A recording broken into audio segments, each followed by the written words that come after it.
What's going on, everybody? Good morning. Happy Saturday. Good afternoon. Good evening. Happy Saturday. It's happy week 18. It's the last week of the regular season. The first week 18 that in the NFL season. For the NFL season. So will the extra game impact how you view some of the records that are going to be broken this season? Yeah, a little bit. I mean, if a player missed time due to injury and gets a record still within, the 16 games, then no, not necessarily. If it takes you an extra game to just barely break a record, yeah, there's going to be a little bit, that's going to be I mean, you can't take away the literal record from the player, but there's going to be those caveats when you have those conversations. Well, he did it in 17 games, but this other guy is just one under and one less passing touchdown or one less sack or whatever in 16 games. So those will be fun conversations to have. It's going to add that new wrinkle down the line when it comes to when you're having those conversations with your buddies about players that you used to watch and I think in the short term it'll matter, but it didn't matter when it was 16. It used to be 14 games and what people had done in 14 games. So, I mean, people talk about 16-game seasons or, in 16 games, regular season games all the time. Now it's 17. There's a difference. Yeah, but but in 10 years, I don't think it's gonna matter.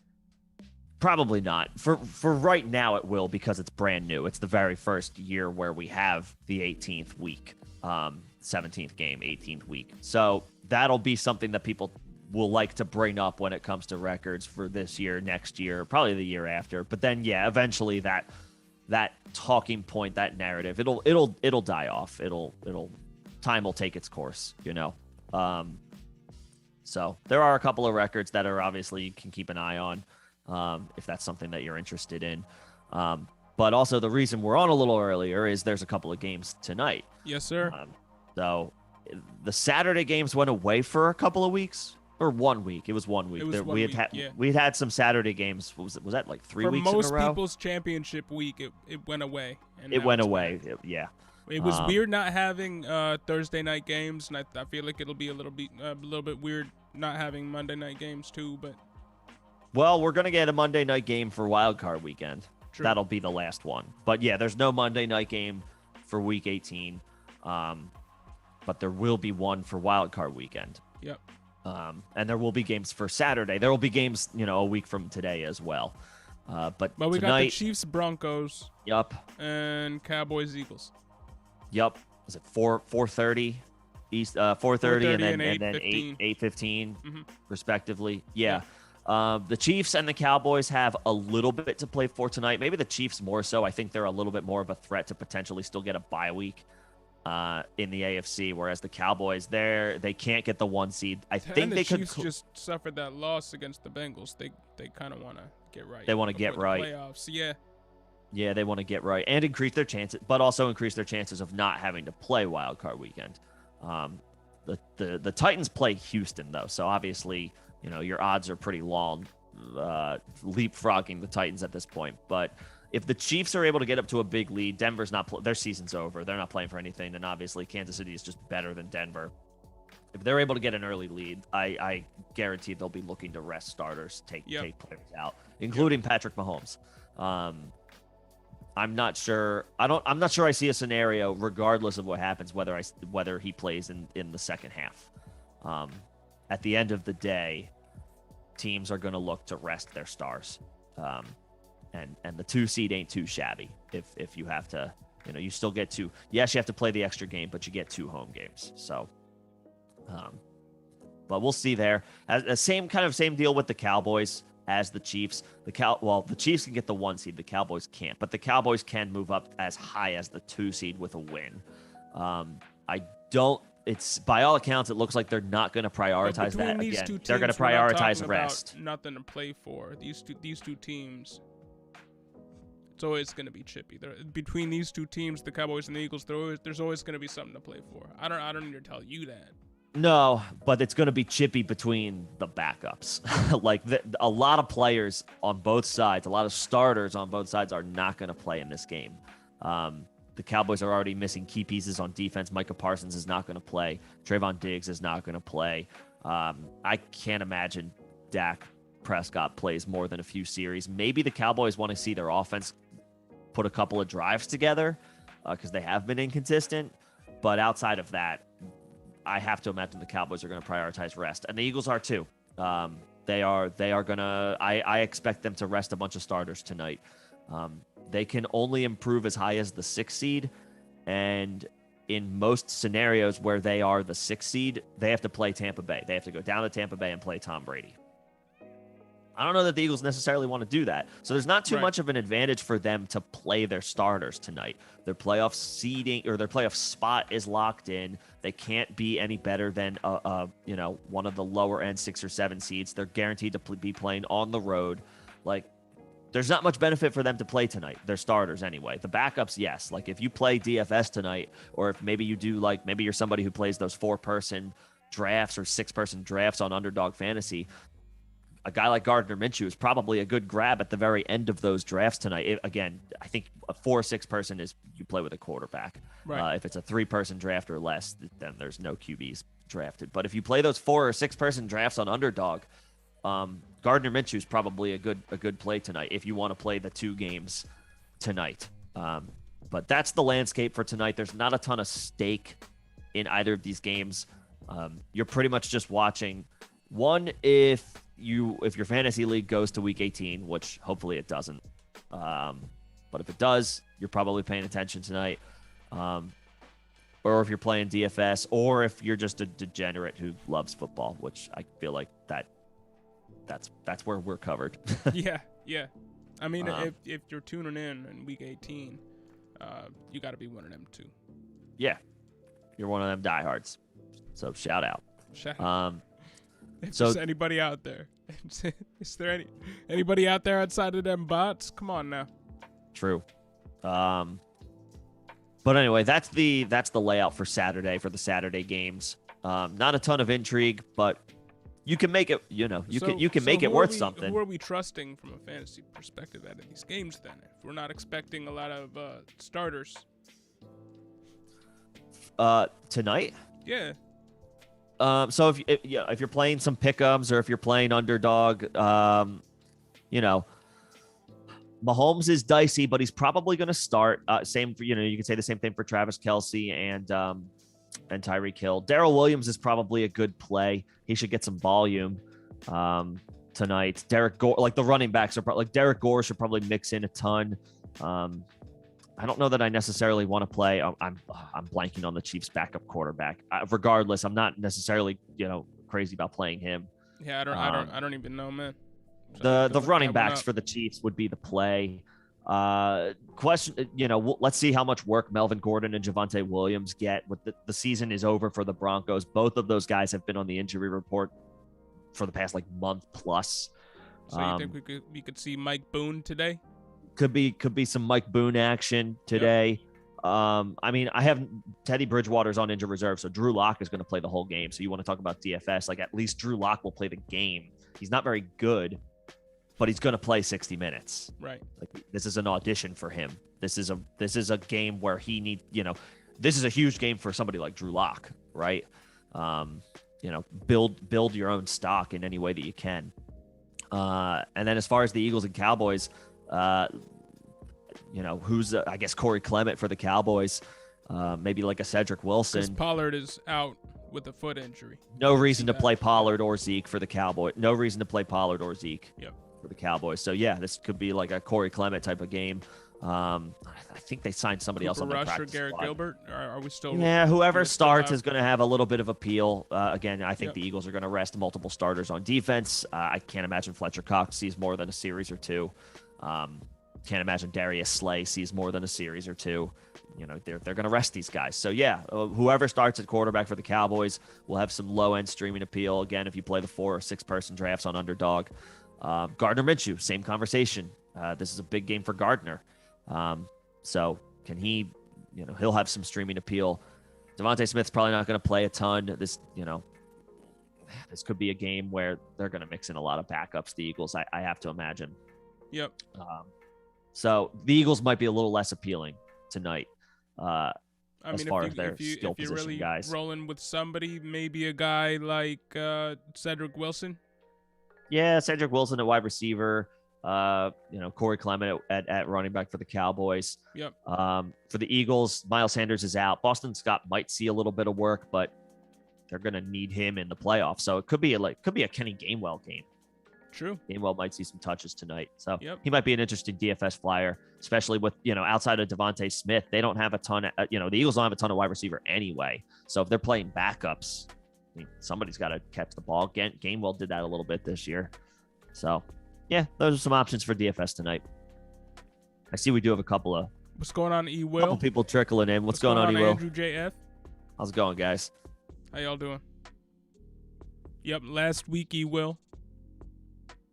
Do you got any leagues? Do you got any leagues going this week? Appreciate the kind word. Or any contests, any daily contests you got going on. And thank you for the kind words. Yeah, definitely. Yeah, man. We will be around in the off season.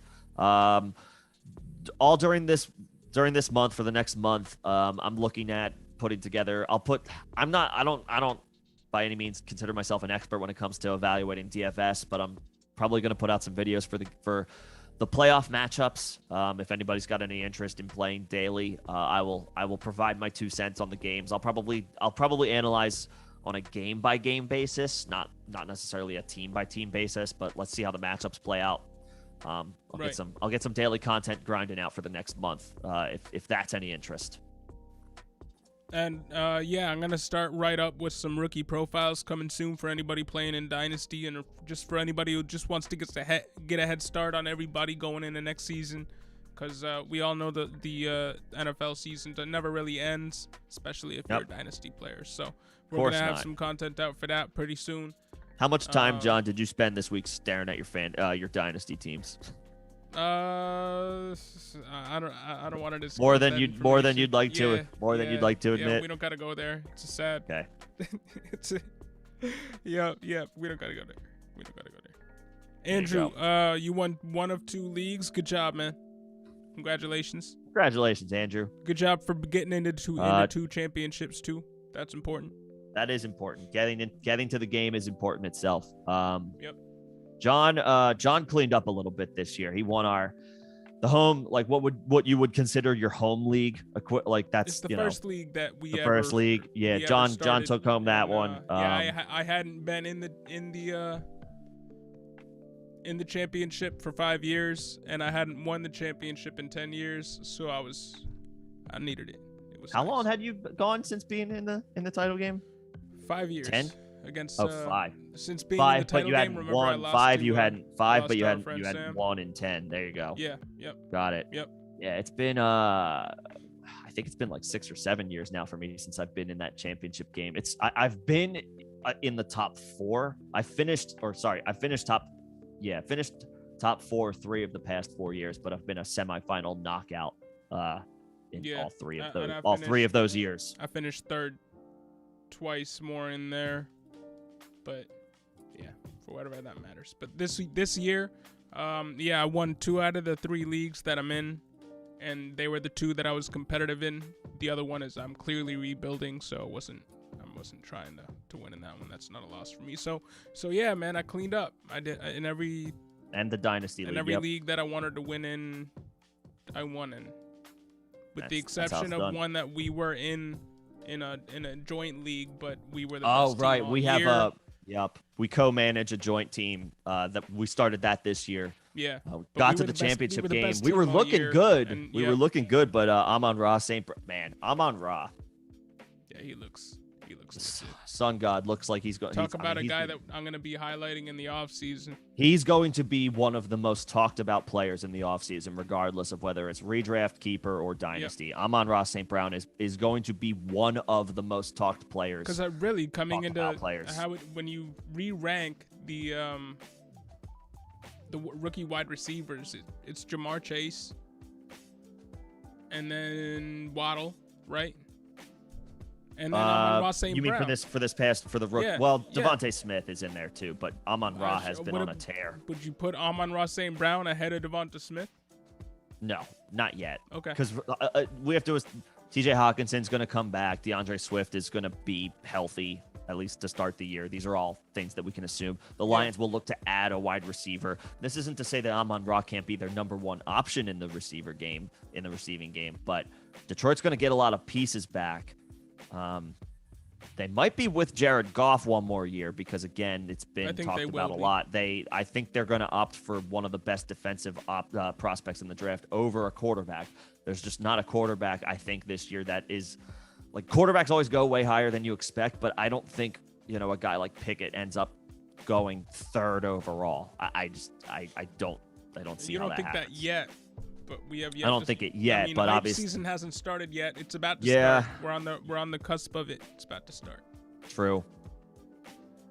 And quarterback hype is the biggest. It's the biggest hype. Yeah. True.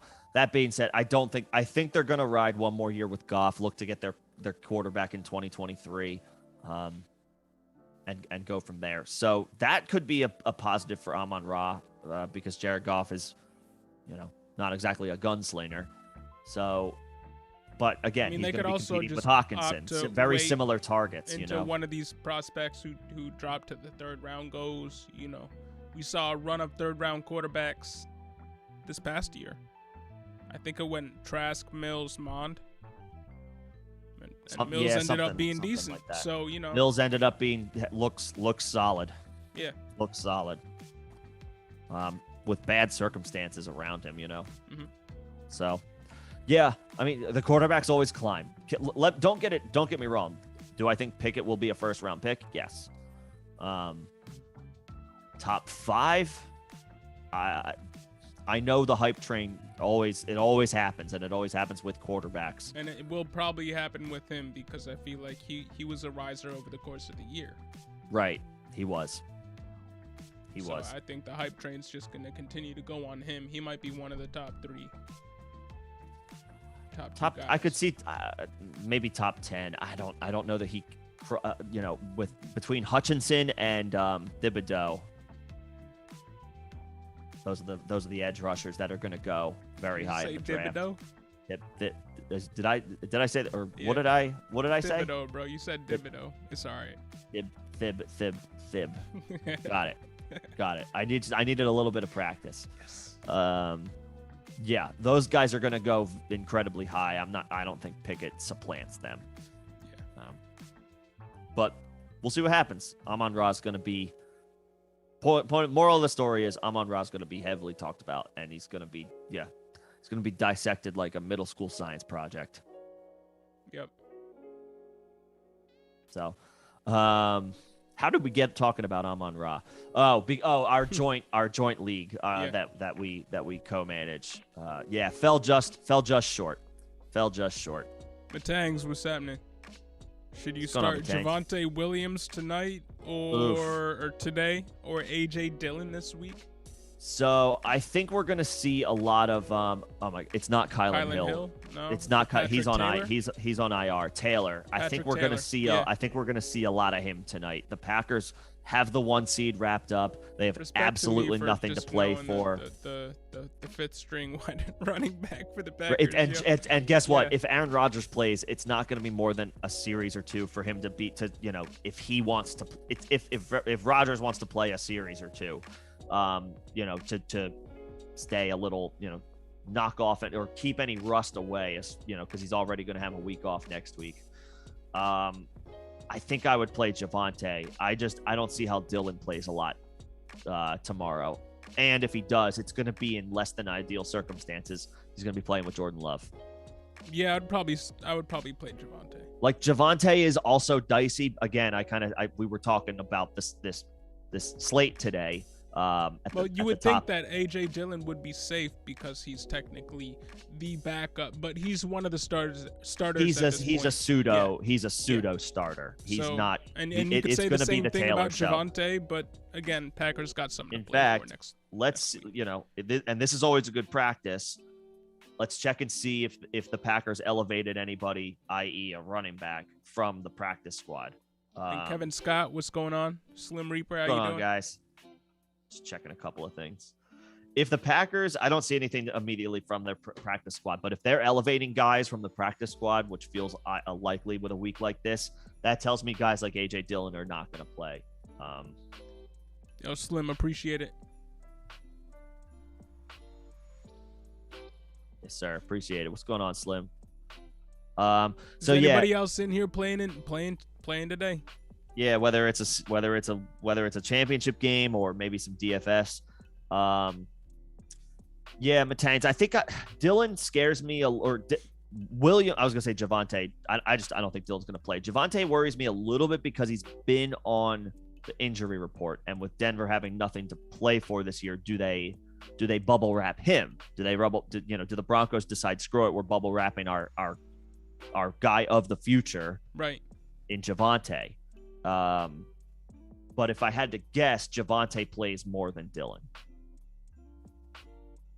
I would say so. Yeah. Or I would guess so. Yeah. I'm not able to find anything about the Packers. See a just straight audition for next season from Javonte. So I'm just checking to see if they've added anybody. I didn't see anything, squad, but I could have missed it. They haven't. And Matangs, you're welcome. They haven't added anybody. Yeah, no problem.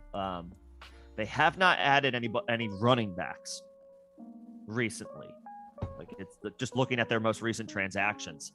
Jair Alexander was reinstated. That's good for them. But it's other positions. There's no running backs. So does Dylan see an extra series or two? Maybe. But it's going to be Taylor's going to, I think, get as much work as he possibly can. I don't think we're going to see much of that offense.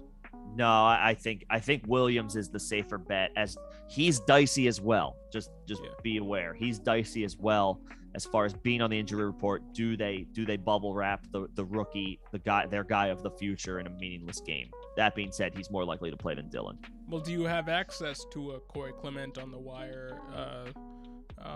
Kenny Gainwell on the wire. Clement or Kenny Gainwell, yeah. Pretty much is going to be getting the majority of the touches for the majority of the game.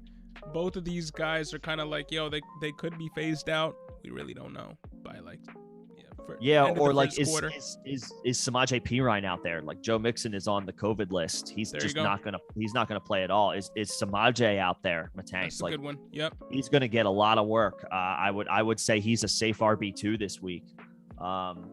Yeah, I would play him over Javonte Williams. I would play him over AJ Dillon. Like Samaje, it might just be a guy, like, if the Mixon owner added him, or if there's somebody else who's got something to play for, maybe they added him earlier in the week. That makes sense. But, like, we want to look for secondary guys tonight who we know is going to play the whole game.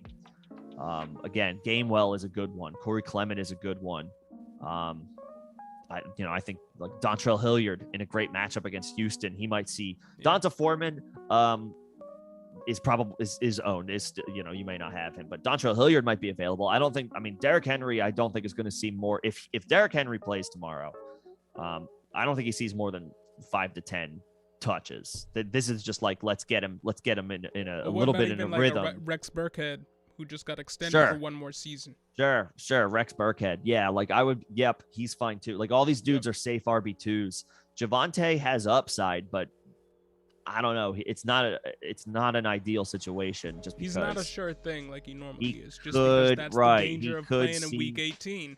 That's why Matangs, unless this is DFS, you should be talking to your commissioner, see if you can move the tell him to quit the this championship week one week back, so you don't have to worry about whether or not you should be starting Corey Clement over a healthy Javonte or a healthy AJ Dillon, because that's not fun. You know what I mean? That's not what you worked your whole 17-week schedule prior to that for, to get the best starters. Now you gotta swerve and maybe pick some scrub off the wire because they're gonna get all the work in a meaningless game. Yep. Yeah. Sorry, little rant. I just don't play week 18 unless you're playing DFS. There you go. And you picked up Keyshawn Vaughn and Perrine. Okay. Right. I would play. Is Keyshawn Vaughn healthy? Because he came out of last week's game banged up, and there was a rumor that it was going to be Le'Veon Bell getting the majority, if not all, of the work because he was the only one healthy. Let's check. That said, I would play Perrine over Keyshawn Vaughn, even if Keyshawn Vaughn is healthy.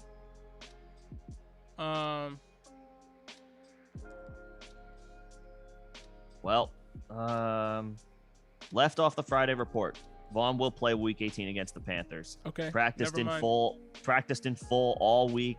Not given a game designation on the final injury report. Ronald Jones is ruled out. Okay, maybe I would play Vaughn over. It's a toss up between actually. You could play either one of those dudes.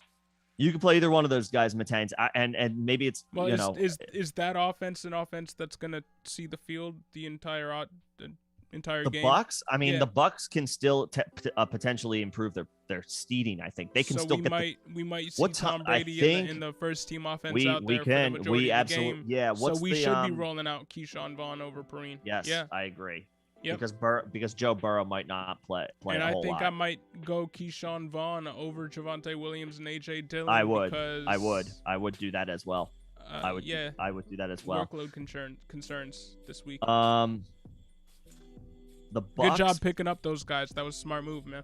The Bucks and the Rams play at the exact same time. If the Bucks win and the Rams lose, the Bucks can leapfrog the Rams for the 2 seed, which would give them potentially an extra home game. Yep. Tom Brady's going to play the first half. I would play Keyshawn Vaughn. Italians. I would play Keyshawn Vaughn. Yep. Ronald Jones is out. His only competition for targets is Le'Veon Bell, who they just who is a toast. Now we've seen guys who just get signed off the street do really well. Duke Johnson, but Keyshawn Vaughn. Yep, I would play Keyshawn Vaughn. All right, Kevin Scott, pick one: Darrell Williams, Elijah Mitchell, or Sony Michel. And Titans or Cowboys defense. All right, let's go with the first I would one. look to. I might look elsewhere for defense. The Cowboys are resting multiple starters. The Titans, maybe the Titans. Titans against Houston might be good. Would you go? Is CEH back? No, he's going to miss this week. So I think Darrell Williams is your play. Yep. Mitchell against the Rams is enticing. Mitchell against the Rams. Oh, yeah. Elijah Mitchell against the Rams is enticing. Yep. That's a must-win game for both teams. It's not necessary. Darrell Williams might cede work to Derek Gore. Actually, the more I think about this, I might swerve to Elijah Mitchell.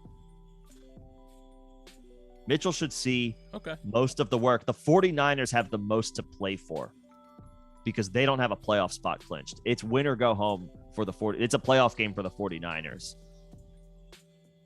Darrell Williams is in a good situation, but Patrick Mahomes might not play the second half. There might be a lot of Derek Gore in the second half. For Sony Michel, the Rams can lock up the 2 seed. So Sony Michel is viable, but it's a tough matchup. The 49ers are pretty strong against running backs on the season. And again, the 49ers have something to play for. They're not going to be resting starters. Yep. I think I would go Elijah Mitchell. Okay. Because the Rams I get that reasoning. Yeah. Rams are not a shutdown. It's not like everyone I feel like a lot of people think they assume the Rams are strong against the run because they have Aaron Donald and Von Miller and they have all these really good guys on the line. Those guys are awesome. They are outstanding players. But especially those are all pass rush, pass affecting they options. Can be They're not on technically the ground. run defenders. The Rams can be beaten on the ground. Aaron Donald obviously can do everything, and you got right. Von He's Miller the best player in the NFL. NFL. Can do everything, but they're primarily being used to rush the passer. Yeah. They can be beaten on the ground. The Rams are not a scary matchup by the numbers for running backs. Sony Michel has a tougher matchup on the other side against the 49ers. And Darrell Williams might only play a half. Like if there's any concerns about Clyde Edwards-Helaire's health going into the playoffs, the Chiefs are going to look to get rest for Darrell Williams. That's true. I would go Elijah Mitchell. Because the 49ers have everything to play for. Their season is on the line tomorrow. Elijah Mitchell is not coming out of that game. And Mitchell. Which defense would you go to? Titans or I would probably Cowboys? lean if these are your best options, Kevin, I would lean the Titans because the Cowboys might be in an opportunistic situation tonight because I think the Eagles are going to rest starters. I think Jalen Hurts is not going to play that much. I think Lane Johnson is not going to play that much. Like their offensive line, I think the Eagles are going to rest. I think Devontae Smith is not going to see a lot of playing time. I think it's going to be Gardner Minshew and a lot of backups. So if you want to chase that, you can, but the Cowboys are going to have a lot of starters resting too. Micah Parsons is not going to play. Trayvon Diggs is not going to play. I can't imagine DeMarcus Lawrence sees a ton of work tonight. So while it's a favorable situation for the Cowboys because they're playing the Eagles backups, the Cowboys are playing their backups too. So you're rolling. There's some extra risk playing Dallas tonight. The Titans can lock up the 1 seed, but haven't done it yet. So I think I would play the Titans. The Titans, I think, are more likely to play starters well into tomorrow's game in a pretty good matchup by the numbers against Houston to get the 1 seed and get the bye week. There you go. Thank you, Kevin think Scott, I would play, for your question. Yeah. Thanks for the question. I think I would go Mitchell and Titans. Zach Rumble, thanks for joining us. PPR, Zeke, or Ramondre Stevenson. I think that's easy. I would go Ramondre Stevenson because I do not think that Damian Harris is going to be playing. Actually, I think that's confirmed. Damian Harris is not going to be playing. So much. and Zeke isn't going to be playing much, if at all. So it's definitely Ramondre Stevenson who should see the majority of the work in that game. You will probably see some Brandon Bolden. Bolden's maybe gonna mix in. JJ Taylor's active. I don't know. They might not even need him. Actually, I would have to I don't think double-check he's on a that. factor anyway. It's Ramondre Stevenson. We're gonna get to see what he can do with the full workload one more time. I don't think Zeke's gonna see that much time. He's not gonna see that much action. He's not gonna see that much playing time. The Cowboys can improve their seeding, but they can't get the 1 seed. And I just don't think the Eagles. I don't think the Eagles are going to play many starters. The Cowboys could kind of walk into a win here. I mean, I guess you could make this a similar argument for the Eagles, but the Cowboys might play their starters a little bit more, but Zeke's probably not going to play the whole game. Right. When I say probably, I mean, I feel like it's like a 95% chance he doesn't see more than a series or two. Probably going to be the guy that you want to play as far as running backs from the Cowboys. So that being said, definitely go Ramondre Stevenson there. He should see probably 80% of the snap or offensive snaps, offensive touches there. And PPR, Van Jefferson, Ayuk, or Marquise Brown. Van Jefferson or Ayuk? Not Hollywood. Hollywood's got a great matchup by the numbers, but he has not been doing anything with Tyler Huntley. Exactly. That was going to be my point. He's going to be out there with Tyler Huntley. So Van Jefferson or Ayuk. Would you be going Ayuk considering, to your point, they have something to play for? Similar argument with a lot. I mean, to that argument, though, like Van Jefferson's more likely to be the potential beneficiary of more playing time if Cooper Kupp and Odell Beckham are maybe sitting down or they're getting the Rams might mix in more rest for them. Right. Again, so you're saying the Ben NFC teams Skowronek over all of them? Sorry? You're saying Ben Skowronek over all of them? Yeah. No, definitely not. I would say Ayuk for sure over him. But again, any team that's not in the NFC,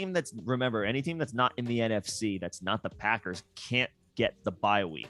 So they may look this week as an opportunity to rest their starters. So Van Jefferson might mix in a little bit more, but also to the same tune of A.J. Dillon, Van Jefferson is a pseudo starter for the Rams. That was not over my point when you. Yeah. But you got to it. Am I stealing all of your talking points? Ayuk is going to be out there for the full game because they got something to play for.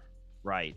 Van Jefferson, he is a pseudo starter for that team, if not basically a starter. He's essentially a starter. Yeah, with the way they run that offense. So I think edge Ayuk this week, Zach.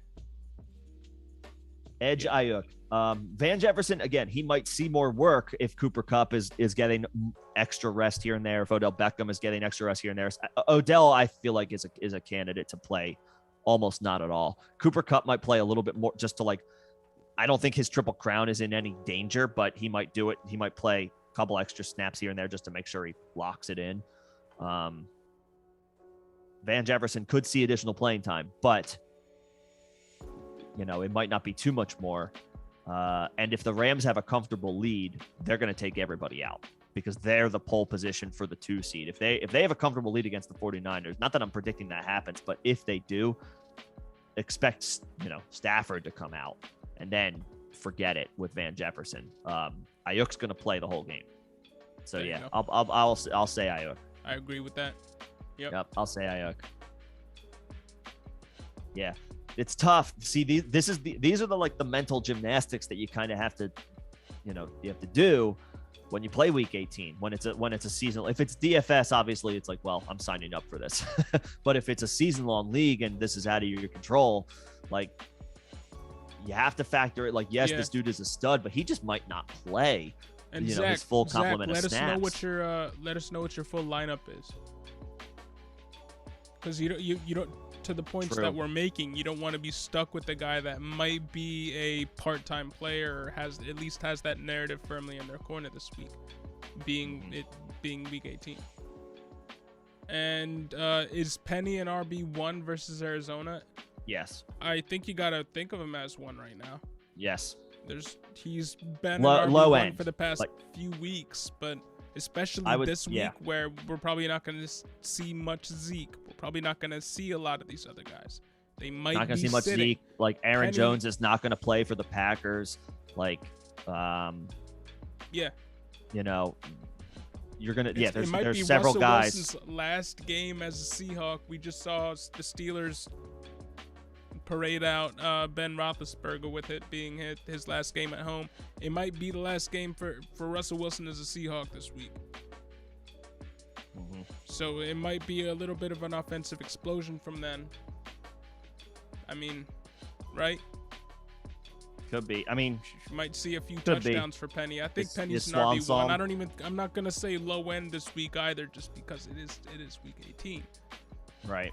I think he's a high end RB1 this week. Well, mid to high end RB1. Jonathan Taylor's going to play. Austin Eckler's going to play. Alvin Kamara's going to play. Najee Harris is probably going to play. Like, these are guys on teams where they still, how unrealistic as it is, they can make the playoffs. So I'll say he's, So he could be RB5 this week. That's RB, yeah, I was going to say like RB6. I was going to say RB6, RB7. But yeah, he's a firm RB1 this week. Penny is. Yep. Yes. Yeah, and you got Taysom, Penny, Stevenson, Jefferson, Lamb, Waller. Is that Waller Ayuk? Is Waller playing this week? I think Waller is back. And the Raiders are playing. They can make the playoffs. Yeah, so he's listed questionable. Game time decision. Just have a backup plan, man. Just have a backup, have a dude ready to go. It might. But you got Lamb in there right now. I mean, to your point about earlier, you don't know how long. Don't know how long of a leash a guy like Lamb has in a game like this. Right. So would you be putting Ayuk in that wide receiver 2 spot and then switching out Lamb for Van Jefferson? Maybe. I know. Again, you got to go unconventional this week. Is Lamb going to see that much play this week? I like your quarterback move. I mean, I'm gonna assume there. Penny I'm gonna Stevenson, assume you're Lamb decent doesn't at your play two much. wide receiver spots. Jefferson's going to be playing. He's one of the only wide receivers there. Jefferson's going to play, but also if he comes up limping at any point in that game, it's a meaningless game for the Vikings. It might come from management, like from up above, like pull him. They don't want to risk anything with their young superstar. That being said, Jefferson should start the game. He should see plenty of time. But remember, I don't think the Vikings will hesitate to yank. You probably have to start Justin Jefferson. But they won't hesitate to yank him. Management won't if he's hobbling in any way, shape, or form. Like all it needs to do is come up limping on one play, and the Vikings brass might say to the coach, he's done for the day. Like, that being said, you have to play him. Lamb, I think I would look to pivot off of. I don't think Lamb's going to play much tonight. Again, the Cowboys have little to play for. They can they can improve their seeding, but their chances of being the 2 seed are low. I don't think they're gonna. The Cowboys have a very small incentive to play for. I don't think it's enough for them to play Lamb that much. I think I would try to pivot off Lamb, and pivot off Lamb and have an immediate backup ready for Waller. All right, so you got Devonta Smith on your bench as well. I would put Ayuk in the spot where Lamb is, and if Ayuk is in your flex, that's where I would put P. Ryan. All right. So I would put Ramondre. Yeah, you got 2 wide receivers. Okay. All right. I would not play Devontae Smith. I would not play CeeDee Lamb. Penny and Stevenson are fine in your RB1 and your RB2. Stevenson's a little concerning, but the Patriots could still win the division technically. It's a long shot, but Stevenson's going to play. It's a tough matchup by the numbers, but I think in this situation, you got to play Stevenson. I would pull Lamb. I would put Ayuk there, and I would put P. Ryan in the flex. That's a solid move. And I thank would you for the sub, bro.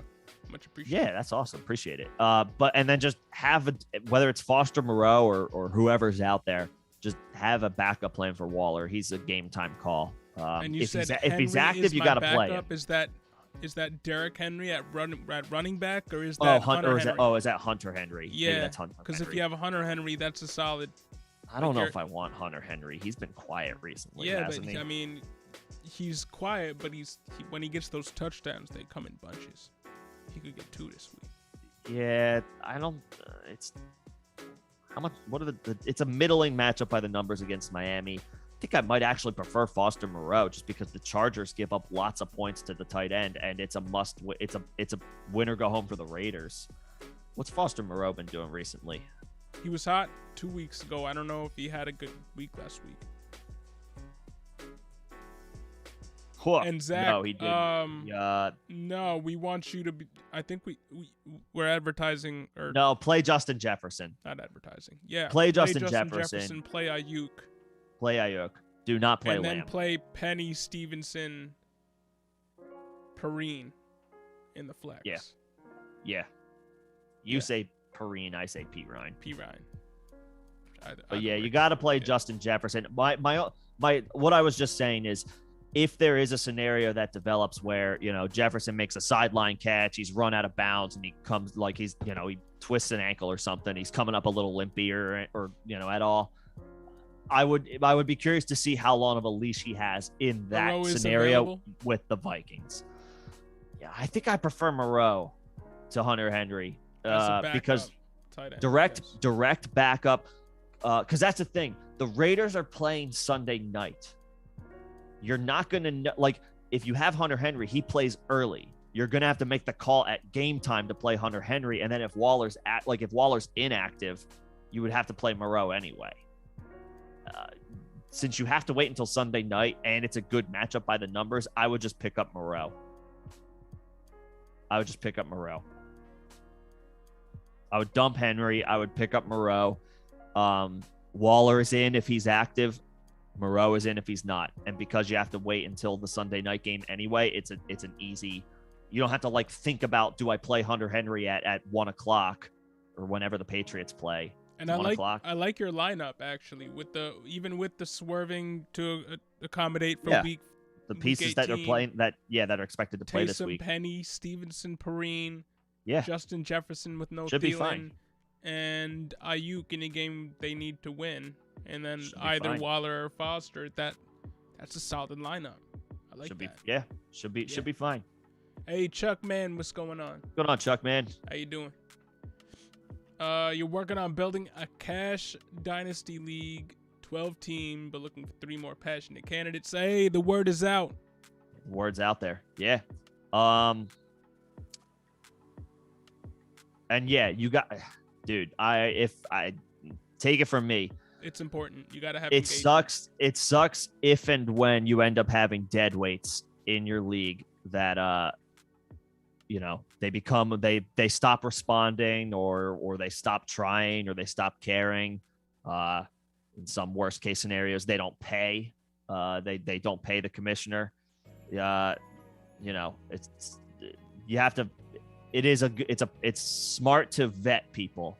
It's smart to have people who you trust. Maybe not necessarily people because obviously leagues form all the time with people through Sleeper or Reddit or whatever through the internet essentially. So you don't know people. We found that Reddit thread or subreddit where we joined a league, and then I don't know about you, but I joined a few other leagues, and I can tell you from that subreddit that the people that you find on there, very active, very engaged, talking all the time to complete strangers.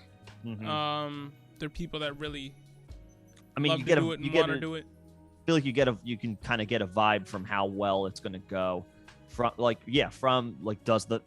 the thread look like? Are there multiple people engaged on it, talking about it, sounding exciting about it, being involved?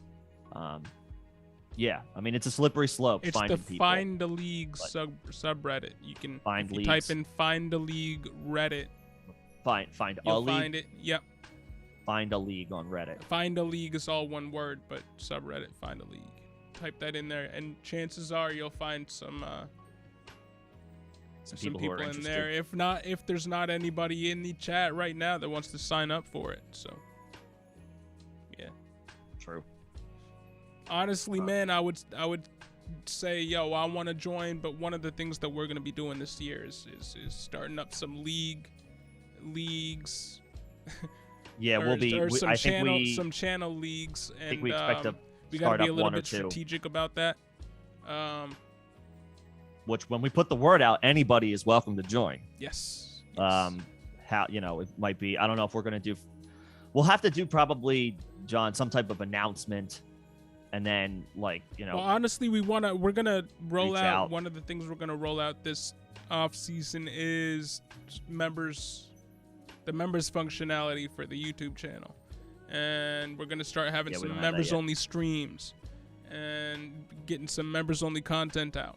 You might get free pre-access to the draft kits when Nick starts working on that.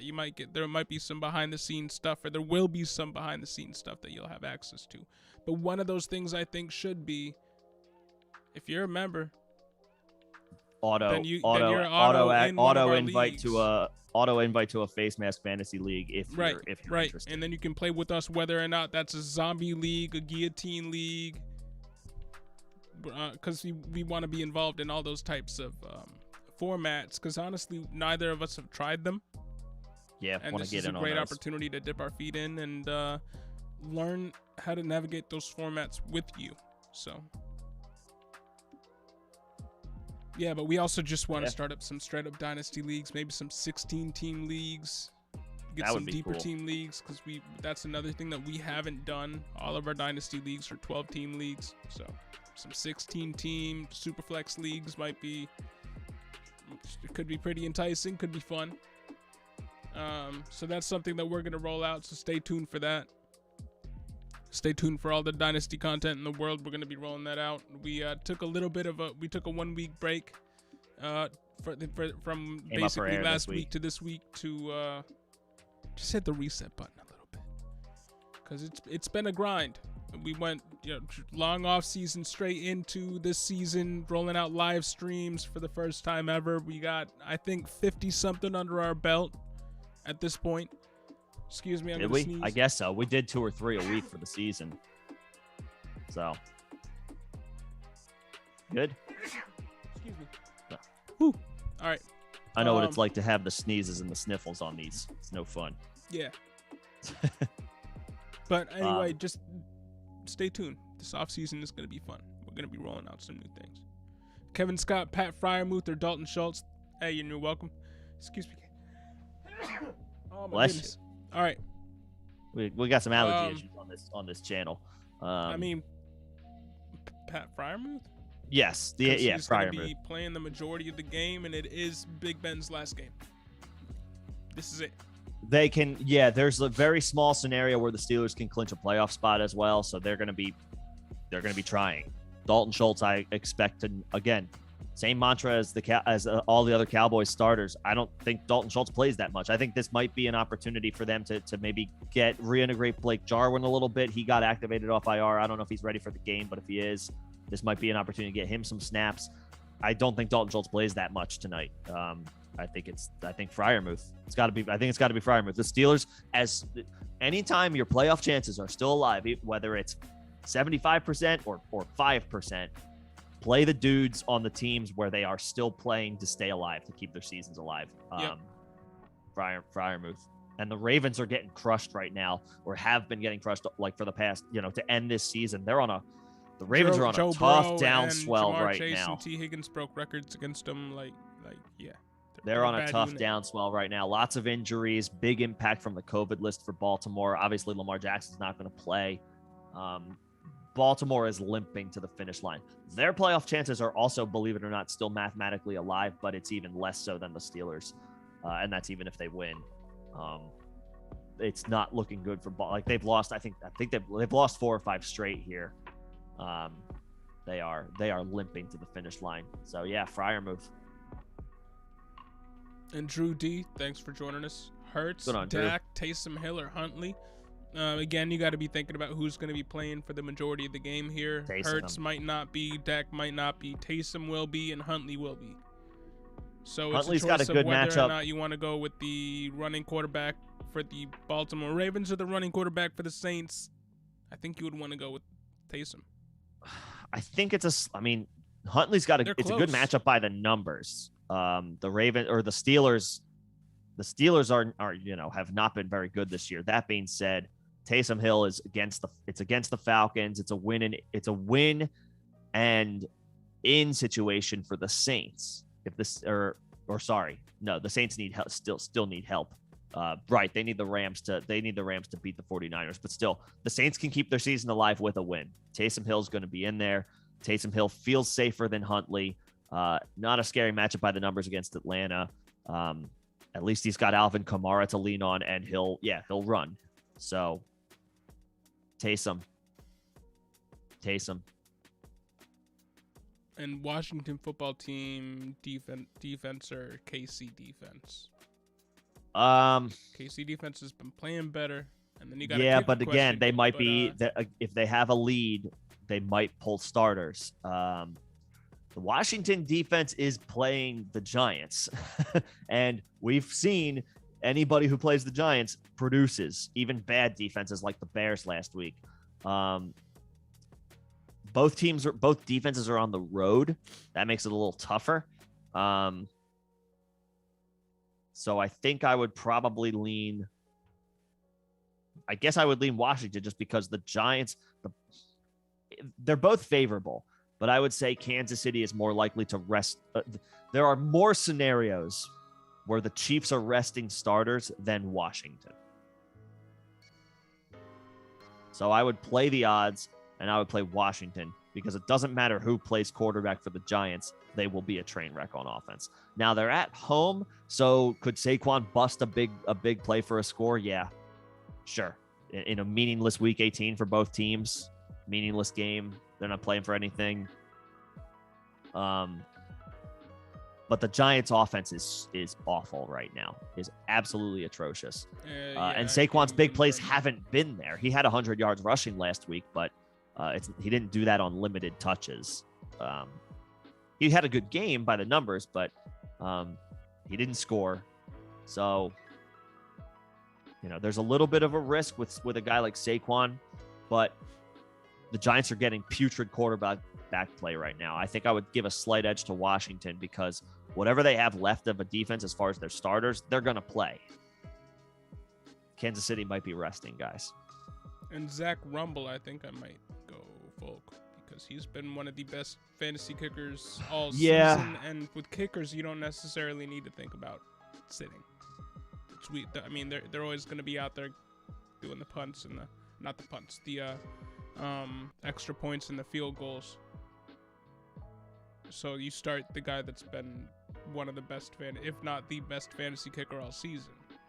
Yeah, kickers aren't a concern as far as like them sitting. Kickers are going to play. Like kickers will kick. The teams don't pick up a backup kicker just to rest their starter. The kicker will get Patriots in the preseason. Well, sure, but this isn't the preseason, and the Patriots are playing for something. The Patriots have a division title to play for. They drafted a kicker, didn't they? Roswaher, and then they brought in Folk. Was that last season? That was last season. Was it last season? Anyway. Yeah, whatever. I would play Folk. Yeah, he's been a top 3 option this year, and the Patriots are playing for something down in Miami. Yeah. Yep. I would play Folk.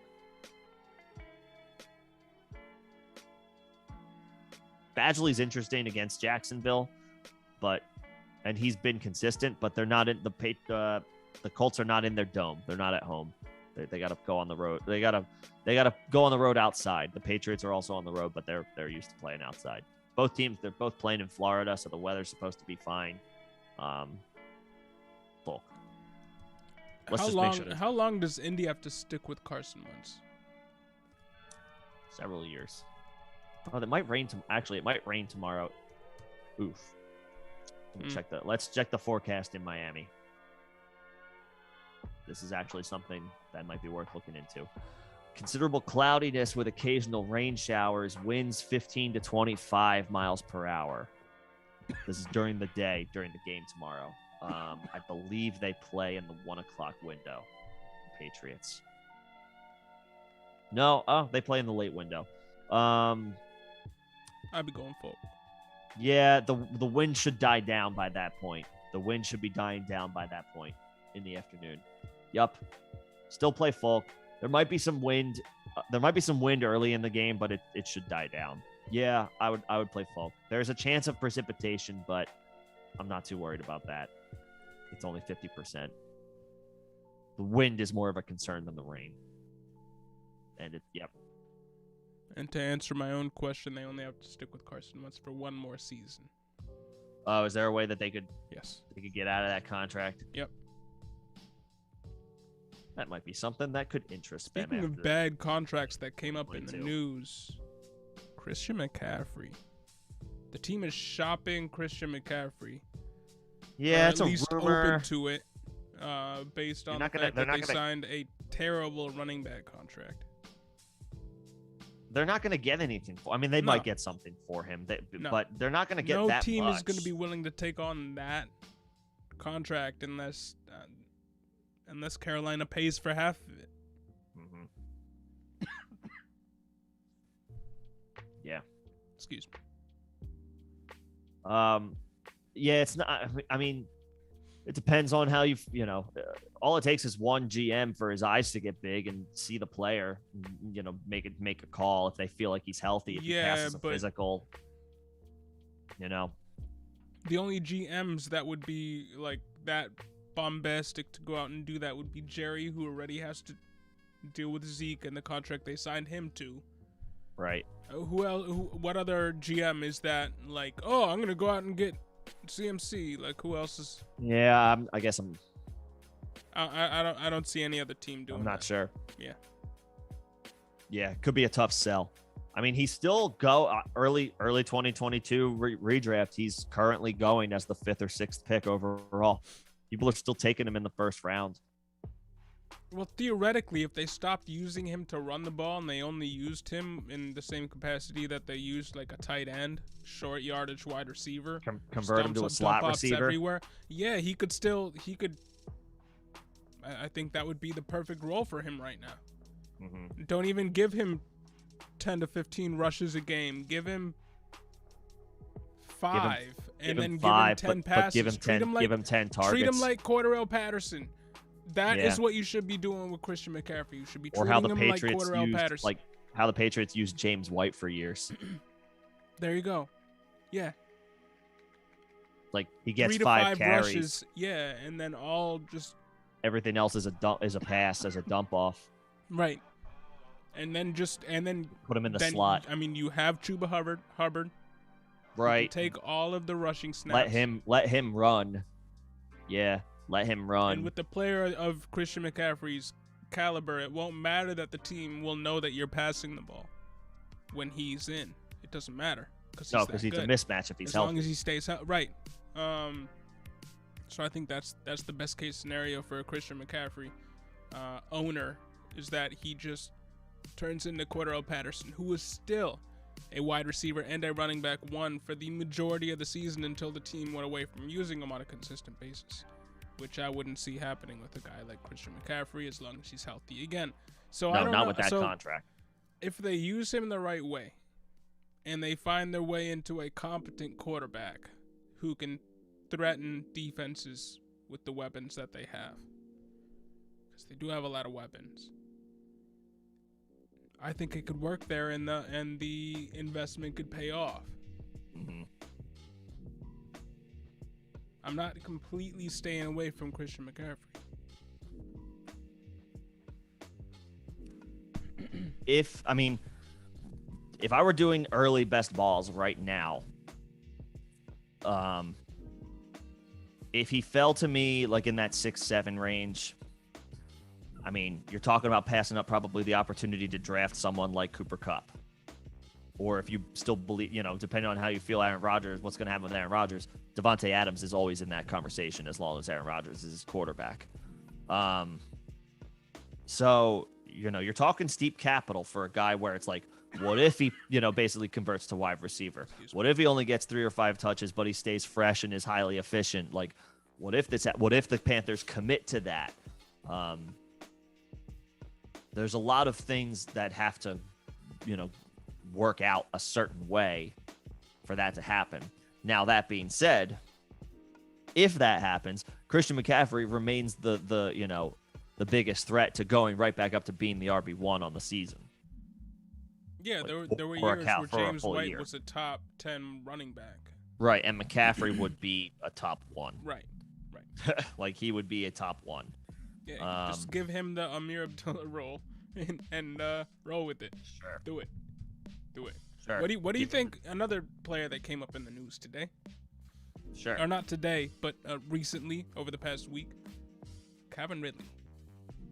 News his name has resurfaced. It's resurfaced in trade talks mm-hmm. because he might want a change of scenery. Mm-hmm. Which would call into question, what exactly happened this year. I don't want to. Like, was Calvin Ridley I don't want to psychoanalyze his head. I don't want to assume anything, but like, what's the deal here? Why is there? He had the opportunity to be the number 1 wide receiver on an offense that has thrown the ball 600 times, like for the past 4 years. He could have put up big numbers. Like, what's really going on behind the scenes here? I don't know. Again, that being said, if he's available, teams should pay the price, and dynasty teams should look to. I mean, his price just with these types of little inklings of news, his price goes up in dynasty. Like, you're not going to be able to get a low offer for him now because this to me insinuates like, yeah, he's going to be back. In what capacity? I don't know, but he's not done playing football. what this makes me excited for is Cordero Patterson and Kyle Pitts in any sort of. Well, let's see what happens with the Falcons. They might be looking, they clearly need to look toward the future and a massive rebuild. Okay. So does that include, do you somehow get out from the Matt Ryan contract? Do you get, are you able to I think that's coming too. And then I think Matt Ryan is a buy low. Sure, but then I would say Kyle Pitts and Cordero. Kyle Pitts you can still buy because his future is just fine. Patterson, I would be a little bit more concerned about if the Falcons turn to a rookie or a young guy. We would have to see how that plays out in Atlanta. As far Patterson as Kyle Pitts, was only always getting jump off passes from a bad quarterback. But if the offense isn't as good. We saw his floor. We saw his floor the past 3 games. It wasn't something that you wanted to play. You didn't want that in your lineup. Yeah. Yeah. So we'll see what happens with Atlanta, but Kyle Pitts is fine because he's got 10 more years. Patterson does not. Patterson's in his early 30s. Patterson might be a good sell high or sell for what you can get now, despite this recent stretch of games that weren't very good. Patterson might be a sell. Patterson might be a sell in Dynasty. I think because of what he'll probably cost as a 32-year-old who only had a hot season and then cooled off. Well, yeah, if your asking price is realistic, you could still unload him for a good piece. Like if somebody today offered me in season, you probably could have. If somebody offered me a Cordero, I'll give you Cordero Patterson. I need a second-round pick. Sure. I would. I would accept that if I was a contender. If I was a contender and you were was trading offered, for Patterson and was just arbitrarily offered, hey, somebody will give me their Cordero Patterson for my second-round pick, and I'm a contender. You would take that deal. I expect to be in it next year. You would take the deal. That's going to be a low second-round pick, and I would do that. Because, especially considering I'm factoring in that I'm not playing in any ESPN leagues, so I don't have to worry about Cordero Patterson only being a wide receiver. He's a running back to me, too. He offers that flexibility. I think a second-round pick for a guy that could be just as much, if not more, of a focal point for that offense next year is enticing. I think I'm in a... See, if I was the one receiving the second-round pick... Well, again, if you're a contender... If you're a contender... I think regardless. I mean... Okay. I think there's a lot of uncertainty around the Atlanta offense going into next year outside of Kyle Pitts. Yeah, well, either way, if there's a lot of uncertainty in that offense and they don't resign him, it doesn't matter. He goes somewhere else, and goes back to being and they put him in and now their blueprint is this is how you use Cordero Patterson. Yeah. But is it as effective as the first blueprint to get him to where he got this year in the first place? Are we really giving Arthur Smith and Matt Ryan and that offense that much credit? Sure. Yeah. Well, what else had Patterson done to this point in his career? And maybe that wasn't his fault, but if it took, one certain coach to figure it out, right? Then but now copycats don't work as well as the original. Not all the time. Sometimes not all the time. Copycats don't necessarily copycats don't necessarily work as well as the original. They put him in an offense and use him in that way, but instead of having Mike Davis getting the same amount of touches and the same capacity of touches, and they have a better running back out there, and instead of having Russell Gage, all due respect to Russell Gage and Olamide Zaccheaus out there, and a rookie year Kyle Pitts, there's a lot of factors you could play into, but if somebody is out there giving him the exact same role on another team, now that the blueprint is, hey, if you give this guy 5 to 10 rushes and 6 to 7 targets when he plays half of the snaps, if you just use him very efficiently, he can be a very good asset to your team. The blueprints out there how to use him. Nobody ever used him like that in the past. So why would somebody go back and use him the way that the Bears used him? How do we know for sure that his new situation is using him as effectively as the first place that got it right? I have serious Paul. I feel like Cordero Patterson next year, as far as in redraft, and is maybe a bit of a trap. Do I think he's gonna reach wide receiver 2 or the wide receiver 2 overall, running back 2 overall? Yeah. No. Stratosphere ever again? No. But do I think he can go to another team, be used in the exact same manner, and get you wide receiver 2, running back 2, high-end wide receiver 2, running back 2 value as a 32-year-old declining talent in Dynasty? Sure. I would be willing to bet. And for a contending team, with the flexibility he offers you at positional, with the positional shifts, in probably what will be another COVID season where you're going to be mismatching and patching up your lineup every year, and it was one of the hardest years to navigate in fantasy that I've ever gone through. Sure, I want that guy on my team. For a late second round pick, yeah, I would do that. I would be willing to bet that the expected regression that's coming next year will end up making him worth selling, not buying. That's just how I would be willing to bet that he's worth selling, not buying. That's how I. I mean, you're buying him with the impression that you're not going to be able to sell him back to somebody for more. Right, value. this is this is it. That's why I caveat that with saying you're a contender. If you're a contender, so you can you're absorb going out and the buying potential pieces loss for a championship. You're not technically playing for a 2 to 3 year window outside of a 2 to 3 year window. You want to win next year or the year after, and a late second round pick isn't going to help you get there. Yeah. Throw the late second round pick at a guy who over the next 2 unless seasons, you drafted unless your late second round pick was Amon-Ra. Of course, dude. Yes. Or Elijah Mitchell. Okay. Yeah, I think I would. You want to play that game? Yeah, sure. I would take the pick. I would take the pick. I would take the pick.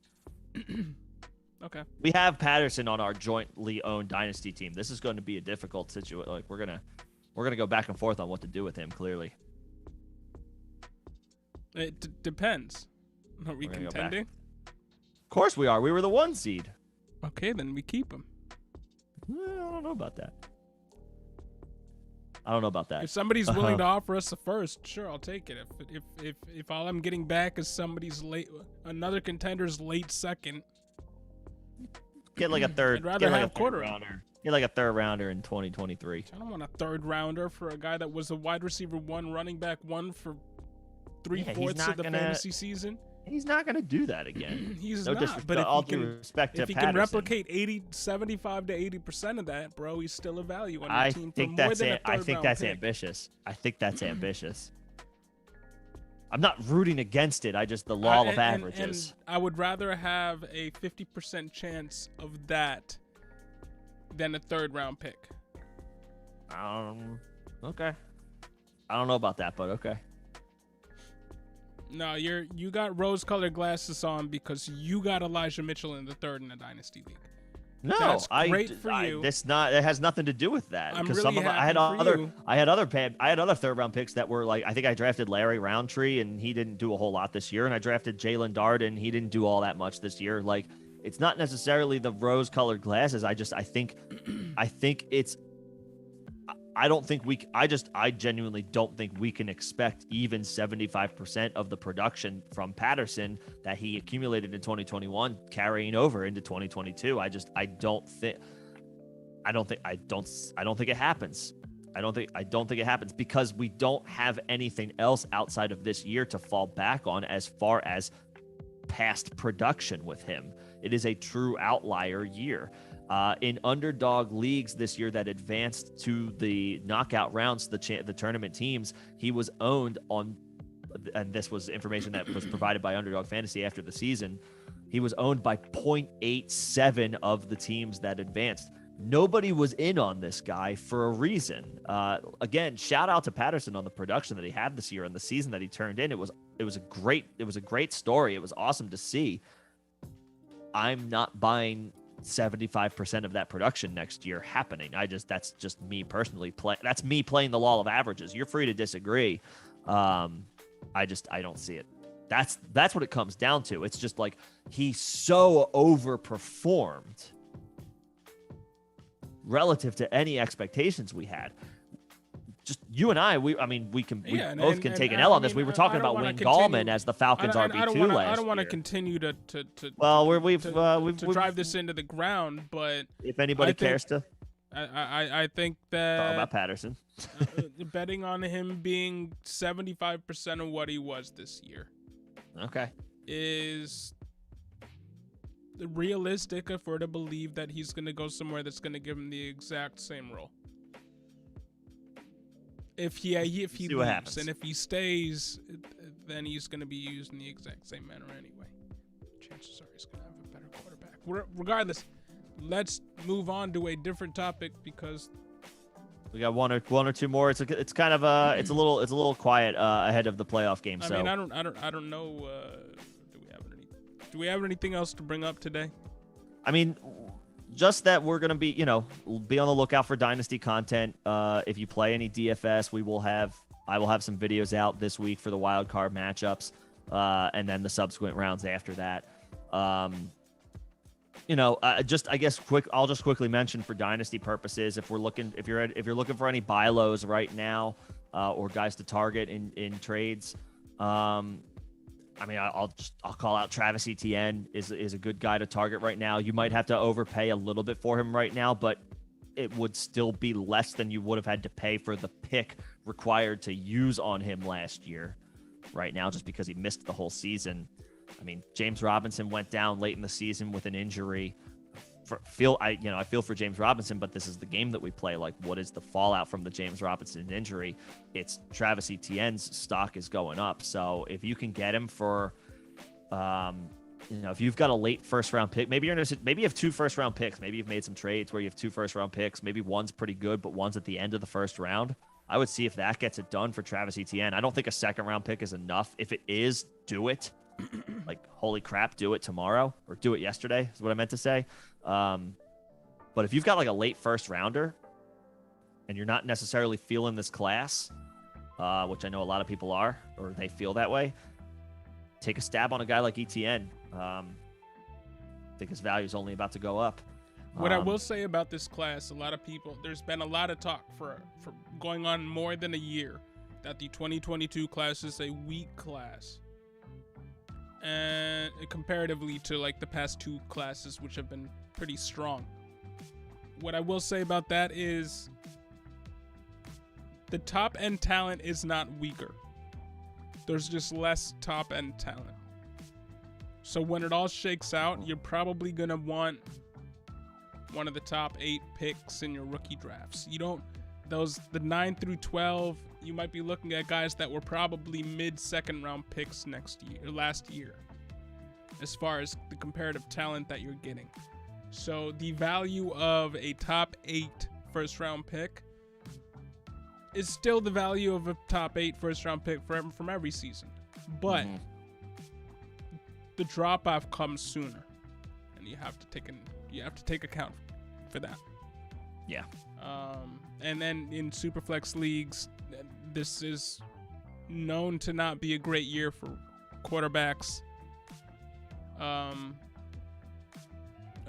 heard people throw around the Jake Lock or Christian Ponder draft as a comparison. Oh, no. I don't think it's going to get that bad. Oh, no. But the comparison has been brought up. The seed has been planted. And I don't like that.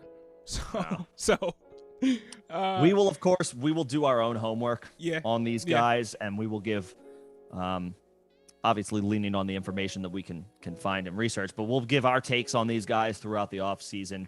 Well, when I say throughout the offseason, leading up to the NFL draft for dynasty players, but then also for redraft players post-draft. For the people who draft early after the NFL draft, which I know a lot of leagues like to do, I prefer doing that personally as a commissioner of dynasty leagues. I want to hold my rookie draft sooner, not later.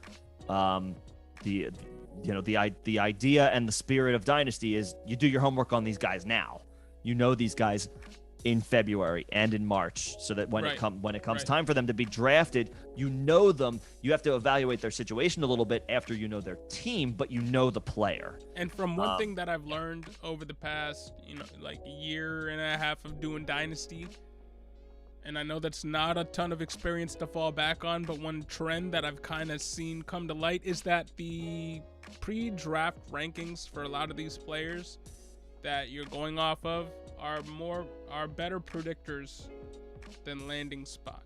And I think a lot of people put too much emphasis on landing spot and not enough emphasis on the pre-draft prospect grades, because a lot of people would have seen that Trey Sermon wasn't going to work out.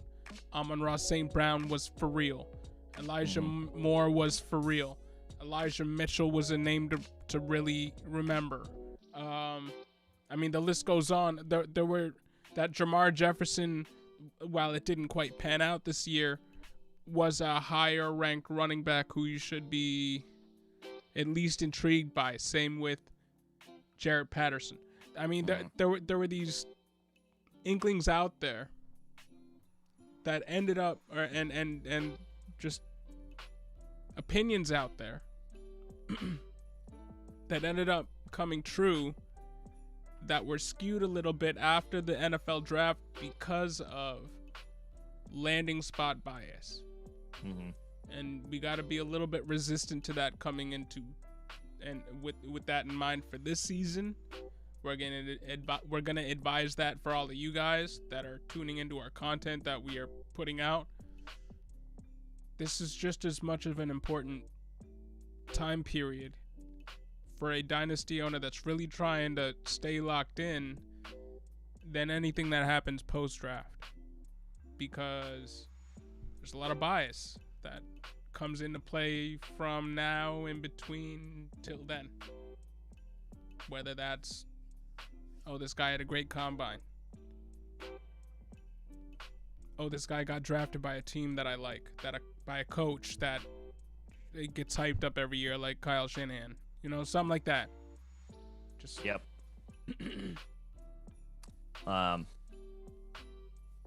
We have a question in the chat, actually. Danny Boy YouTube. Should I play Devontae Adams? Probably not. Yeah, don't play him. Packers have the 1 seed locked up. This game is as meaningless as it could get for them. Can't imagine the Packers play all that much. Their starters anyway. As far as the running backs to choose from, I don't know what Connor's situation is as far as injury. I'll have to check on that. Banged up. Yeah, I would not play him. Dillon, same line of thinking as Devontae Adams. I don't think I'm going to play A.J. Dillon because I don't think the Packers are going to play A.J. Dillon. I would play Najee because the Pittsburgh Steelers are still playing for something. Najee, Penny, and Perrine. Yep, those are the 3 that I would play. Gibson's got a good matchup, but it's a meaningless game for Washington, and Gibson's battled injuries all year. Right. He might not see as much work as he normally does. Patterson's been quiet the past 3 weeks, and the Falcons aren't playing for anything. Patterson, I would expect maybe plays the full game, or as many snaps as he normally does, because it's not the full complement of snaps. But he's been quiet the past 3 weeks, past 4 weeks maybe. Najee, Penny, and Perrine. Those are the 3 guys I would go with. Yeah, I think so too. Just based off of what we project them to be, their workload to be. Yeah, the back two, Penny's going to play. He's an RB1 this week. Najee's an RB1 this week, and I think Perrine's a safe RB2. I don't think Dillon plays. Gibson is incredibly volatile. He's a young guy who's banged up on a team going nowhere. They could look to rest him. Patterson, again, has been quiet recently. Should see a full complement of his snaps, which is maybe 50% of them for the team. But he's been quiet the past 3 weeks, and Connor's banged up. Arizona may look to rest starters as well. So, Najee, Penny, Perine. And should I start Melvin Gordon or Javonte? Can we pivot? Mike, can you pivot to Perine? Samaje Perine. Can you pivot to Corey Clement? Can you pivot to somebody where we know? I mean, Mike Boone could see a fair share amount of work. I don't want to play Mike Boone. I'm not saying play him. I'm just saying that's what I'm worried about as far as playing Melvin Gordon or Javonte. I think we could see Mike Boone. We're not sure what the workload percentages are going to be for these two players going into the last game. Yeah, I think I would rather play. Yeah, the guys that were mentioned. If Perine is out there, I think I prefer playing him. Yep. Like whatever, Daria Gumbawale, if he's out there, if he's still out there, he's worth a look. Rex Burkhead is worth a look. I think these guys are all safer options. Melvin Gordon and Javonte Williams have been on the injury report for weeks now, and their season's over. The Broncos are not playing for anything tonight. And while they're not trying to keep Melvin Gordon healthy, so Melvin Gordon might re-sign him. They might try to re-sign him. I think they wouldn't be trying to roll Javonte out there too much because they want to keep him healthy. He's their future. He's their guy of the future, and he's been banged up with nothing to play for outside of maybe some stats. I mean, they might re-sign Javonte. Re-sign Melvin Gordon. Like, what's Javonte at on the season as far as rushing yards? I think if the Denver Broncos, which is what they've been rumored, they've been tied to the franchise quarterbacks that are going to be out there in free agency for a while now. They cut Von Miller for no reason or traded him. They've been clearing cap for a while. I don't see why they would re-sign Melvin Gordon. They could if the money's right. If the money's right. And he might have a incentive to re-sign there if they get one of these high-priced quarterbacks on the cheap or something like that. He might sign on the cheap. Sure. But there's no reason for them not to run Melvin Gordon into the ground. There's more incentive for them to play Gordon than Javonte. Right. So if I had to choose between one of those two, I'd probably say Melvin Gordon. I'd probably lean Gordon just because does Javonte play his full complement of snaps tonight? Now, they could use this as let's see what Javonte does with the full workload game, too. So you have to factor that in. You really don't know. If I had to put money on it, I'd put money on them having Melvin I don't Gordon know that they're going to I don't know that they're going to play Javonte a ton tonight. Like, he should play, but he's been on the injury report like for the past month. The Broncos season is over. Like, this is they have no chance of making the playoffs. Yeah. They have to play that game. What if Javonte Williams? This is the time where you can play the game of what happens if Javonte Williams gets hurt, if you're the Broncos, because you're not playing for anything. You're just playing for pride. And honestly, you might be able to improve your draft spot a little bit if you take a loss. So that would also probably interest Denver at this point. When your season's over, there's just not much incentive to play the game. Yeah. Yeah. Like, yes, the players will play hard if they're in the game, but these are the types of calls that are obviously out of their hand. I feel like I would look to see if Perine is available, if Corey Clement is available, just guys who are like they're backups, but they're going to play the whole game. They should see 20 touches. Gordon and Javonte are better players, but do we see them get their normal workload? You have to bring that into question when it's a meaningless game for them. Yeah. Mike Boone might mix in a little bit more. So, I guess slight edge to Melvin Gordon. The matchup is great by the numbers, too. The Chargers are not very good at stopping the run. They're not playing the Chargers. They're playing the Chiefs. So it's not as good of a matchup. I would give the slight edge to Gordon just because if you can get Perine or Clement, go out and get Perine. Yeah, I think I would prefer. Or Keyshawn Vaughn. That's the other guy I was trying to think of. Keyshawn Vaughn, is Keyshawn Vaughn available? If he is, I would fire him up. I would fire Keyshawn Vaughn up. Yep. That's the guy because the Bucs are playing for something. Tom Brady will start the game tomorrow. The Bucks can improve to the 2 seed if they win, and they won't be, and they're playing the same time as the Rams. So, it's not a situation where they can, rest a guy after the fact. So Tom Brady's going to play. Ronald Jones is out. Leonard Fournette is out. I would play Keyshawn Vaughn if he's available. And Mike, thank you for your question. Hags, what's going on? Should I start Donta Foreman or Melvin Gordon? I think I would start Donta Foreman. I would start Foreman. Because I think he's going to get the majority of the play for the majority of the game.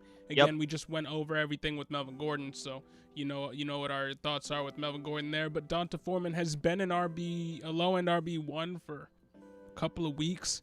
I know Derrick Henry is due to be coming back soon.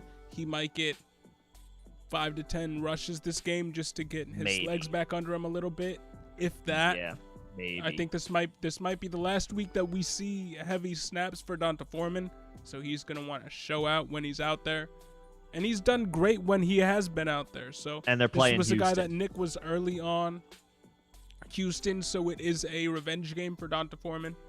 And revenge game and a great matchup. Yeah. So Nick was early on Donta Foreman, so I give you credit for that, bro. You were early on Donta Foreman, but it's panned out for him better than I could have foreseen. So you were absolutely right there. I would absolutely go Donta Foreman here, Hags, and I hope that you win your matchup this week, man. Yeah. And the Titans have something on top of the revenge game narrative and the great matchup narrative. The Titans have something to play for. The Titans are in pole position for the 1 seed, but they haven't locked it up yet. All they have to do is win. I think, they don't need Derrick Henry to beat Houston. Foreman and Dontrell Hilliard and Jeremy McNichols are just fine as far as what they want to do and what they want to accomplish tomorrow. Foreman. Melvin Gordon is dicier tonight in a meaningless game for the Broncos where he's banged up. Yep, I would go Foreman. I think are we to the end of the chat here, you guys? Yeah, we're at the end of the chat. I'm thinking maybe 30 minutes till game time. It's an hour, but it's kind of quiet today. So I think we're probably in a place where we can shut this down. Obviously, if anybody has any last minute questions or if you've got any lineup decisions that you have to figure out before kickoff tonight or in about an hour, you could obviously drop us a comment on one of our videos. We will see it. No stream tomorrow. We have normally streamed on Sundays before the Sunday slate. We are not going to be doing that tomorrow. Obviously, there are just fewer people playing for things. Week 18, so we will be taking tomorrow morning off. But obviously, look for content from me throughout the next few weeks. If you want to play, again, I'm not a DFS expert. We have a ways to go before we can consider ourselves viable DFS resources. But we will be putting out videos over the course of the NFL playoffs. Situations that we like, players that we like, given the matchups, given the situation. So you can obviously be on the lookout for that. And then, of course, John is going to be starting to take an early look at rookies. Early look at rookies. We'll be profiling them 2 and 3 times throughout the course of the offseason. But so we'll probably have all the guys that are in at least a question to go in your first round. We'll have taken a look at, and we'll probably have a decent amount of the guys that are going to be going in the second round of your rookie drafts covered by the time the combine and the draft roll around, hopefully. Combine for sure, draft for sure, combine we're not sure. We'll obviously have some post-combine specific content, some post-draft specific content, but we're going to be getting some way too early prospect draft profiles for sure. We're going to be getting some. These are guys that we're looking out for, or putting in offers for in Dynasty at each position. For quarterback, we'll factor it in for Superflex as well. So yeah, man, we're the content's going to start rolling again. We took a week off. We back.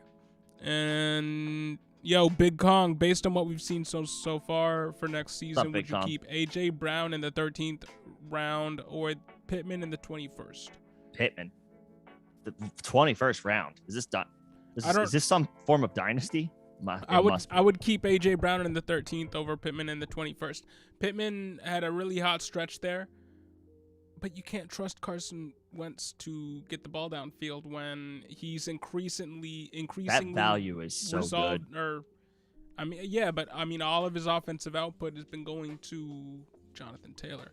Pittman has been a floor play for pretty much the past 8 weeks, and it's seen him, because of that, drop out of the low-end wide receiver 1 rankings, where he was wide receiver 11 overall around the half point of the season.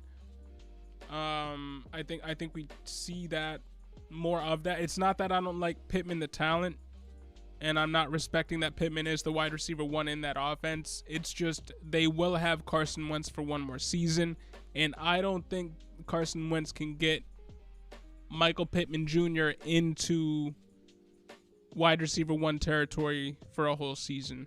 Whereas A.J. Brown, if he's healthy all season, I think he's still there for me. And I know that there's a 7-round difference between these guys. I just think A.J. Brown in the 13th round, if that's correct. Yeah, it's still pretty good. Is just as much of a value as Pittman in the 21st, but he's a steadier commodity, which is why you're paying that higher draft capital for him. But he's should be a year removed from the dual knee surgeries that he will be more than a year removed from his dual knee surgeries that he went through last offseason that obviously affected him this season and his ability to stay on the field. Mm-hmm. And I think will be in a better position to perform at a high level for a consistent 17-game season next year. So I would go A.J. Brown. It's not that I don't like Pittman. I like Pittman a lot. I guess I don't disagree with what you said. A.J. Brown is the better player. Nobody's questioning that. A.J. Brown's probably in the better situation. Nobody's questioning that. A.J. Brown is more proven. I understand wanting to make that move. My contrarian thought here would just be, because of the difference in cost, you could keep Pittman, and it's easier to go out and target A.J. Brown in the draft. If you want to bring him back, you can still do that while having a super, super cheap Michael Pittman in your back pocket in a year where I expect Jonathan Taylor's going to be the 1.01 in redraft next year for good reason. Do we expect him to duplicate this year's numbers? Might regress a little bit next year. I expect him never happens. It never happens. Okay, numbers is different than the amount of touches given in the offense. I think the amount of touches given in the offense that he got this season can be replicated for another season, especially from Carson Wentz. The focus is going to be Jonathan Taylor all season. Yeah. And this isn't precluding them from going out and replacing an aging T.Y. Hilton, who was out of the lineup for the majority of the time that Michael Pittman was producing as a wide receiver 1, which is not part of the narrative that we speak on when we talk about Michael Pittman. He stopped performing like a wide receiver 1 when T.Y. Hilton got healthy. Now, T.Y. Hilton, this is probably his last year with that organization, but they're probably going to try to go out and replace him, considering they have Zach Pascal and Harris Campbell. Yeah, a bunch of guys that they can't rely on at third and fourth wide receiver. They're going to go out and get Pittman a running mate, and there's a chance that there's a very good chance the Titans that the guy did that with Julio Jones. Right, and it didn't. And it didn't work. And it didn't work out. So that's not that situation. It's not guaranteed that Pittman gets supplanted by another wide receiver. I think. But when A.J. Brown was still on the field, and he performed like a wide receiver 1 with the competition out there, with Julio Jones out there, with T.Y. Hilton out there, Michael Pittman hasn't performed like a wide receiver 1. He's performed like a fantasy wide receiver 2. So I think even given the fact that both will probably have some sort of young competition at wide receiver next year, I think that A.J. Brown is, I pretty much know the fact that A.J. Brown will continue to perform like a wide receiver 1, whereas Pittman, he could perform like a wide receiver 2 like he did this season. And that is with an aging T.Y. Hilton as competition, which is, to me, on the same level as having an aging Julio Jones as competition. A.J. Brown stayed a wide receiver 1. Pittman regressed to a wide receiver 2. We are split on this. So, sorry, Big Com. We are split on this. There's no doubt that A.J. Brown is the better player, but that's a significant dip in value for Pittman. So it's at this. But you're technically getting A.J. Brown at a value. I mean, A.J. Brown, depending on what. I mean, Big Com, this is your A.J. obviously Brown this is your decision. 6 or 7 rounds earlier too. I know this, Big Com. This is your decision, obviously, at the end of the day. So. We can only give our 2 cents, and we can only, we'll just end up talking. We'll be talking in circles. If they're we both continue. good values. It depends on. They're both good values, and there's an argument for both. A 13th round pick on a wide receiver 1, or a 21st round pick on a wide receiver 2. It depends on what you would rather do as far as asset management. If you want to have the better player, you got to invest the better draft capital. That's what it comes down to. Then Nick and I are split on advising you. How to approach this. That's what it boils down to. You got to make up your own mind. Sorry. Yeah. But, yep. And we already said at pretty much the end of the stream. So thank you, everybody that's out there. If you have any more questions for us, I see Skeleton, Stafford, or Wilson. Wilson, because he's going to be out there for the entire game. I guess. Stafford might be too, but Stafford has not been great recently. It's kind of a coin flip. Wilson did link up with DK Metcalf last week, so it finally happened. It took 84 years, but it finally happened. So I would go Wilson. I guess I give a slight edge to Wilson because there are more scenarios where Stafford might sit. Yeah. Now, I don't think he will, because the Rams want to wrap up the 2 seed. But in the event that they are blowing out the 49ers, Stafford will rest. Now, if they blew him out, that might mean Stafford threw 3 or 4 early scores. But Russ is more likely to play the whole game. Russ is more likely to play the whole game and is more likely to run. He hasn't been running a ton this year, I feel like, relative to how he usually does. I think that's he's protecting himself. It's a business decision. But I think that's a deeper part of the conversation too. I think we've seen his fantasy value decline over the past 3 seasons, and it has to do with the fact that he's not rushing as much as he used to. He's not running as much, and he just doesn't have the athleticism anymore. Or he's not willing to run out there and absorb that. Or it could be a business decision where he's preserving himself for his next situation. Have been doing that over the past 3 seasons. He ran more the past couple of years than he has this year. This year this year I feel like it's been a steep. It's not like a gradual. It's like boom this year. Like it fell way off. Yeah. Because he's had to rely on his arm the entire time. Well, he also got hurt. He also got hurt, but even in the beginning of the season, he wasn't running as much to keep plays open to pass downfield as much as he had been. But regardless, that's again a larger conversation. But there you go. I would despite that, I would give a slight edge to Wilson because there's a game. Yeah, as a Seahawk, what a lot of people are speculating is Russ's last game in Seattle. He goes out with a bang. Yep. And Big Kong, light edge to Russ. Big Kong, thanks for tuning in. Yep. And I am a little bit higher on A.J. Brown in general than Nick is. I like A.J. Brown. I do. I like A.J. Brown the player. This isn't even about the concern about his knees. It's just like that. And I hear the argument about Pittman. It's just like it's a really strong value at the end of the day. Like for Pittman, it's a good value for both. It comes down to it's asset management. It's asset management. Yeah. Do you want to pay up? Because my thinking is you could still get A.J. Brown or not pay up for a value at wide receiver 2, and that's just basically asset management, how you want to go about it. Like if you want both. If you want both, like that's my. If you would want both, I think it would be easier to acquire both if you threw AJ Brown back into the pool.